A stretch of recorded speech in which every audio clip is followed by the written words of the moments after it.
Hello students, welcome to school guide. मेरा नाम गौरव मलिक है और आज हम करेंगे NCERT class 4 English marigold unit 7 the giving tree के क्वेश्चन आंसर्स और बुक वर्क। बच्चों, क्वेश्चन आंसर करने से पहले आप चैप्टर का एक्सप्लेनेशन देख सकते हैं। अपलोड होते ही उसका लिंक डिस्क्रिप्शन में दे दिया जाएगा। जो बच्चे इस चैनल पर नए हैं वो इस चैनल को सब्सक्राइब कर ले ताकि आने वाले वीडियोस के नोटिफिकेशन आप लोगों तक पहुंचते रहे। रीडिंग इज फन में फर्स्ट क्वेश्चन है, how did the boy enjoy the company of the tree. यानी कि जो लड़का था उसने पेड़ का साथ किस तरह से एंजॉय किया या पेड़ के साथ का किस तरह से आनंद लिया, ये पूछा गया है। इसमें आंसर है, the boy used to climb up the trunk of the tree and swing from its branches. यानी कि जो लड़का था वो उसके तने से चढ़ता था, क्लाइंब करता था और उसकी टहनियों से, शाखाओं से झूलता था। Whenever he is hungry, he used to eat delicious apples of the tree. जब भी वह भूखा होता था तो वह पेड़ के स्वादिष्ट सेब खाता था। And whenever he is tired, he slept in shade of the tree. जब भी वह थका हुआ होता था वह उसकी छाया में सोता था। तो इस तरह से उसने ट्री की कंपनी को एंजॉय किया। उसके बाद नेक्स्ट क्वेश्चन दिया है, how did the tree help the boy earn money. यानी कि पेड़ ने लड़के की पैसे कमाने में किस तरह से सहायता की, ये पूछा गया है।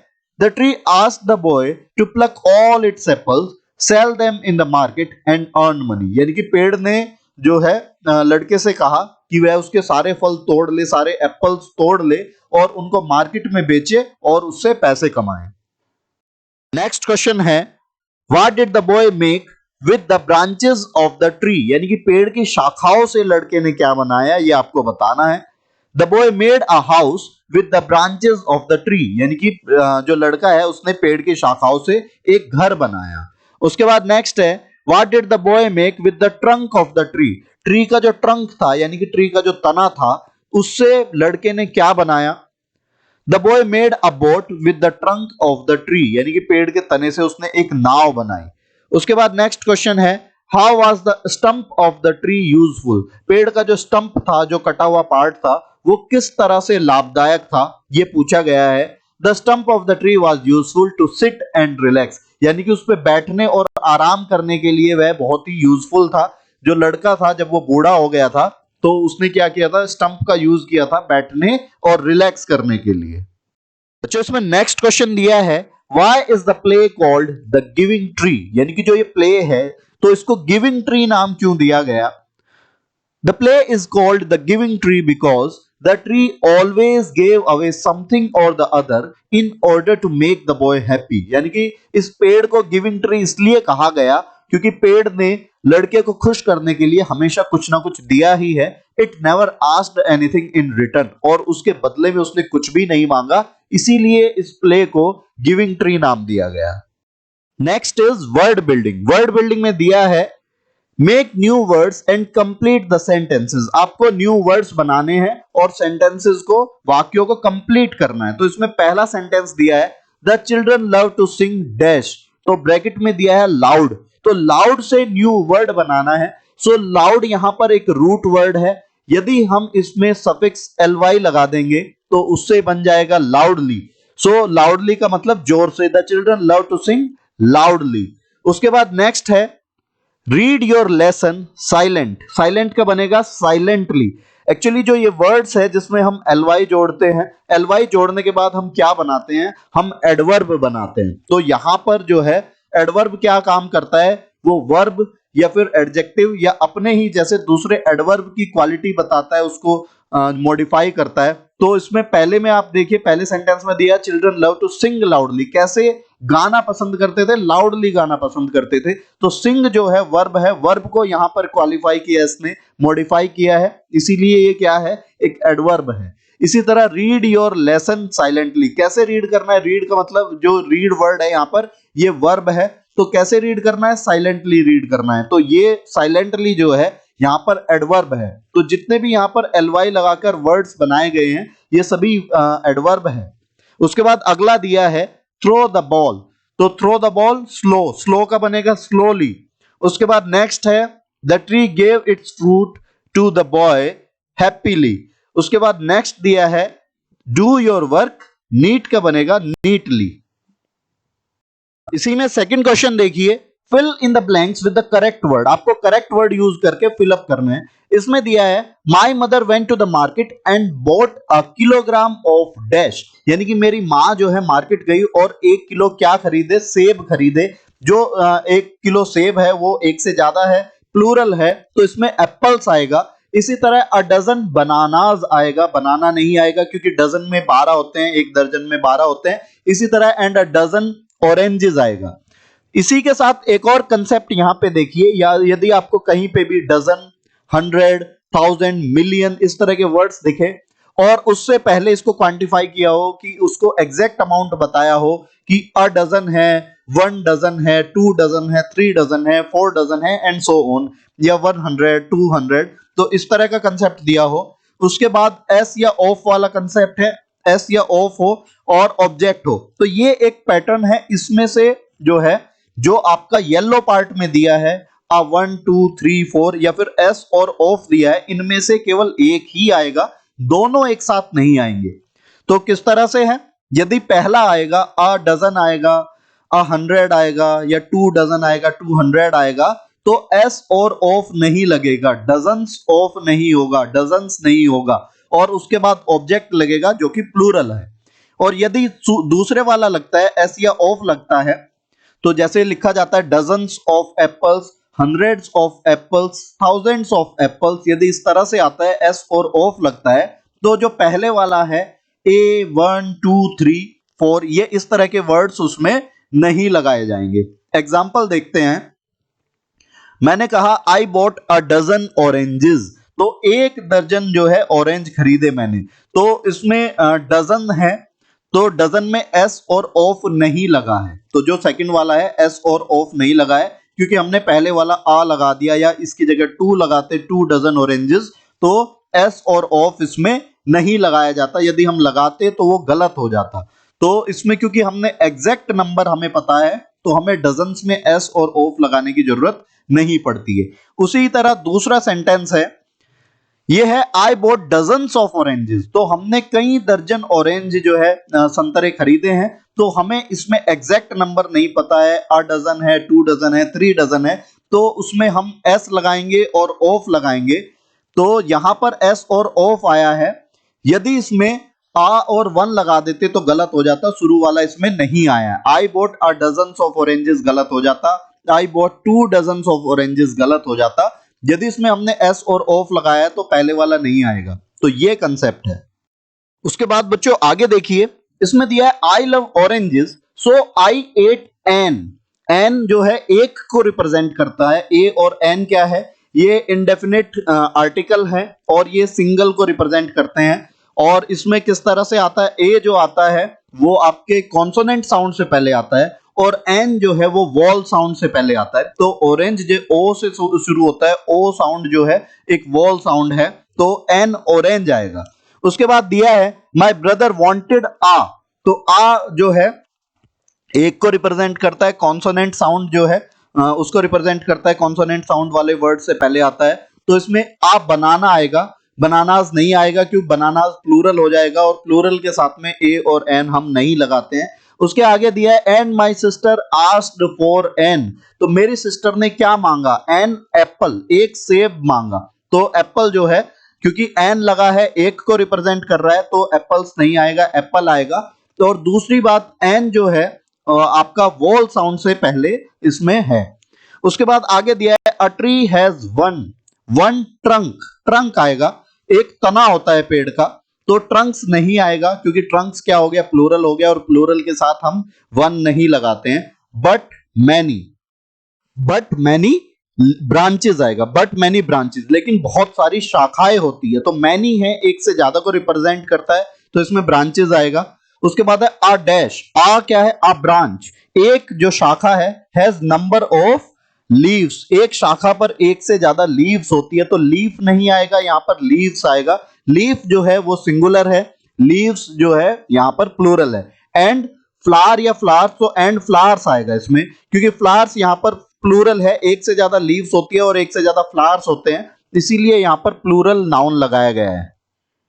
उसके बाद दिया है लेट्स टॉक। लेट्स टॉक में पहला क्वेश्चन है why should we not cut trees, यानी कि हमें पेड़ क्यों नहीं काटने चाहिए, ये क्वेश्चन पूछा गया है। We should not cut trees because trees give us many things. हमें पेड़ इसलिए नहीं काटने चाहिए क्योंकि पेड़ हमें बहुत सारी चीजें देते हैं। दे प्रोवाइड अस ऑक्सीजन, हमें ऑक्सीजन देते हैं, फ्रूट्स देते हैं, मेडिसिन या टिम्बर यानी कि जो लकड़ी होती है that is called timber etcetera, ये सब चीजें हमें देते हैं। They also provide us shelter, हमें शरण देते हैं, हमें बसेरा भी देते हैं। तो ट्रीज हमें इतनी सारी चीजें देते हैं, इसीलिए हमें ट्रीज को नहीं काटना चाहिए। उसके बाद नेक्स्ट क्वेश्चन दिया है at the end of the play only the stump of the tree is left. Play के लास्ट में, इस चैप्टर के लास्ट में केवल तना जो है उसका स्टंप ही बचा हुआ था, कटा हुआ जो ट्रंक है नीचे का पार्ट है स्टंप वही बचा हुआ था। Find out if it will grow into a tree again, तो पता करो कि वो क्या दोबारा से एक ट्री में ग्रो करेगा या नहीं। So the answer is I think the stump of the tree will grow again if it is healthy. यदि स्टंप हेल्दी होगा, कोई बीमारी उसमें नहीं होगी, तो वो दोबारा से ग्रो कर जाएगा। और यदि वो हेल्दी नहीं होगा और उसमें कोई डिजीज होगी या उसकी रूट्स जो है वो जा चुकी होगी या सूख चुकी होगी, तो वो ग्रो नहीं करेगा। ट्रीज के अंदर ये क्वालिटी होती है, उसकी ब्रांचेस या उसको इन सबको काट दिया जाए, ट्रंक को काट दिया जाए, तो वो दोबारा से ग्रो कर जाता है। उसके बाद लेट्स टॉक में नेक्स्ट दिया है से the given sentences with different expressions. अलग अलग एक्सप्रेशंस के साथ आपको ये सेंटेंसेस बोलने हैं। तो यहां पर दिया है come and play with me, तो इसको दूसरे तरीके से कैसे बोला जा सकता है, कम प्ले विद मी। उसके बाद नेक्स्ट है I want to buy things and have fun, तो इसको दूसरे तरीके से बोल सकते हैं हम I will have fun buying things. या नेक्स्ट है come and climb up my trunk and swing from my branches, तो इसमें बोल सकते हैं come climb up my trunk and swing from my branches.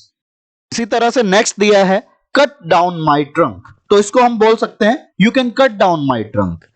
Next है I am too old to swing on branches, तो इसमें हम लिख सकते हैं I cannot swing on the branches because I am too old या as I am too old.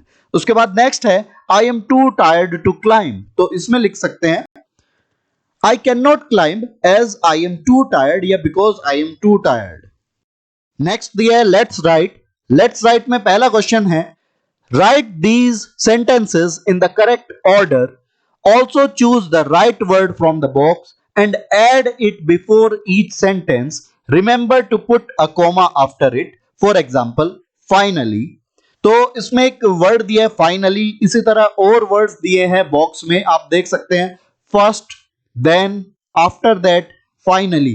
तो यहां पर इसके बाद में कुछ सेंटेंसेस दिए हैं वो करेक्ट सीक्वेंस में नहीं है, करेक्ट ऑर्डर में करने हैं और इनसे पहले ये वर्ड लगाने हैं। तो यहां पर दिया है पहला it gave him its branches to make a house. उसके बाद दिया है it asked him to sit on the stump. Next है it gave him its trunk to make a boat. उसके बाद नेक्स्ट है the tree gave its apples to the boy. तो सबसे पहले हम क्या करेंगे, सबसे पहले इसको करेक्ट सीक्वेंस में लगाएंगे और ऊपर जो बॉक्स दिया है हेल्प बॉक्स, उसमें से हम वर्ड्स चूज करेंगे और इसके पहले लगाएंगे और उसके बाद कॉमा लगाएंगे। तो सबसे पहले आएगा फर्स्ट, फिर आएगा देन, फिर आफ्टर दैट, फिर फाइनली। तो सबसे पहले हम क्या करेंगे, पहला सेंटेंस है the tree gave its apples to the boy. सबसे पहले जो ट्री है उसने अपने एप्पल्स दिए थे, तो हम लिखेंगे first comma the tree gave its apples to the boy, तो ये पहली सीक्वेंस हुई। उसके बाद नेक्स्ट है it gave him its branches to make a house. Second number पे उसने अपनी ब्रांचेस दी थी, तो इसको हम सेकंड नंबर पे लिखेंगे और उससे पहले लगाएंगे then, first comma the tree gave its apple to the boy, then it gave him its branches to make a house. उसके बाद जो नेक्स्ट जो सीक्वेंस में है that is after that comma it gave him its trunk to make a boat. उसके बाद उसने क्या दिया था, अपना ट्रंक, अपना तना दिया था बोट बनाने के लिए। एंड फाइनली सबसे लास्ट में comma it asked him to sit on the stump, उसने अपने कटे हुए ट्रंक के ऊपर, स्टंप के ऊपर बैठने के लिए बोला था। इसमें नेक्स्ट क्वेश्चन है work in a group and decide the things that you can do to help your grandparents or any old person. यानी कि ये आपको एक ग्रुप एक्टिविटी, ग्रुप टास्क दिया हुआ है और इसमें आपको ग्रुप में बैठ करके डिसाइड करना है कि आप अपने ग्रैंड पेरेंट्स या किसी भी बुजुर्ग आदमी, बूढ़े आदमी की हेल्प करने के लिए क्या क्या कर सकते हैं, ये आपको करना है। तो now right 5 of these things that you will do. तो इनमें से 5 चीजें आपको यहां लिखनी है जो आप अपने ग्रैंड पेरेंट्स के लिए या किसी भी ओल्ड पर्सन के लिए करेंगे। So first is I will talk politely with them, यानी कि मैं उनसे शालीनता से बात करूंगा, प्यार से, सम्मान से बात करूंगा। नेक्स्ट है I will respect them in all aspects, मैं उनकी हर तरह से सम्मान करूंगा। आगे है I shall help my grand mother in gardening, यानी कि मैं अपनी दादी मां की बागवानी में मदद करूंगा।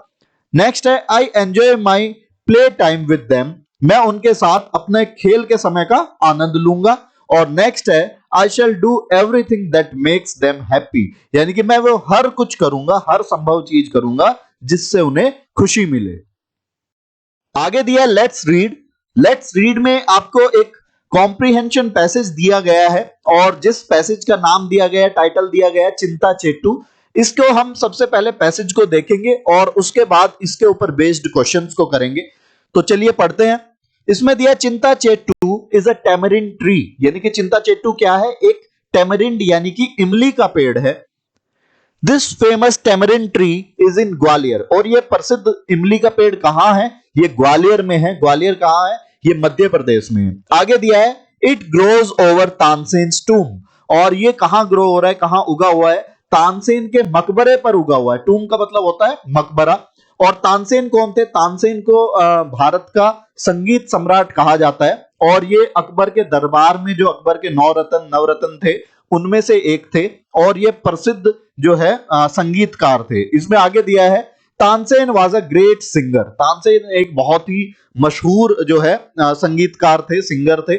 आगे दिया पीपल इन ग्वालियर से, ग्वालियर में लोग क्या कहते हैं, ग्वालियर में लोग कहते हैं ईट the leaves of this tamarind tree and you will also sing like Tansen, यानी कि इस इमली के पेड़ की पत्तियां खाओ और तुम भी तानसेन की तरह गाने लगोगे। तो ऐसा जो है कहावत ग्वालियर में है। तो अब इस पैसेज के ऊपर बेस्ड कुछ क्वेश्चंस करेंगे हम। तो अब इसके ऊपर बेस्ड, पैसेज के ऊपर बेस्ड कुछ क्वेश्चंस दिए हैं। इसमें दिया चूज द राइट वर्ड्स, आपको करेक्ट वर्ड आपको चूज करना है। तो पहला दिया इसमें चिंता चेट्टू इज अ टेमरिन डैश, तो इसमें दिया है कि जो चिंता चेट्टू है वो टेमरिन यानी कि इमली का ट्री है या लीफ है। सो चिंता चेट्टू इज अ टेमरिन ट्री, इमली का पेड़ है। उसके बाद नेक्स्ट क्वेश्चन दिया है this famous tree is in, तो ये जो प्रसिद्ध पेड़ है वो कहां है, गंतूर में है या फिर ग्वालियर में है। So that is in Gwalior. उसके बाद अगला है Tansen was a famous dash, तो तानसेन एक प्रसिद्ध क्या थे, एक प्रसिद्ध सिंगर थे। उसके बाद नेक्स्ट क्वेश्चन दिया है the tamarind tree grows over Tansen's dash, तो इसमें दिया है हाउस यानी कि घर या फिर टूम यानी कि मकबरा। So tomb is the correct answer, the tamarind tree grows over Tansen's tomb. उसके बाद नेक्स्ट क्वेश्चन दिया है eat the leaves of the tamarind tree and you will also sing like dash, तो ये जो है ग्वालियर में एक कहावत है। तो उसमें कहा जाता है कि टेमरिन ट्री के इस जो चिंता चेट्टू पेड़ है इसकी पत्तियां खाइए और आप भी किसकी तरह गाओगे। तो इसमें दिया है ऑप्शन तानसेन या फिर अकबर। सो फेमस सिंगर थे तानसेन, तो you will also sing like Tansen.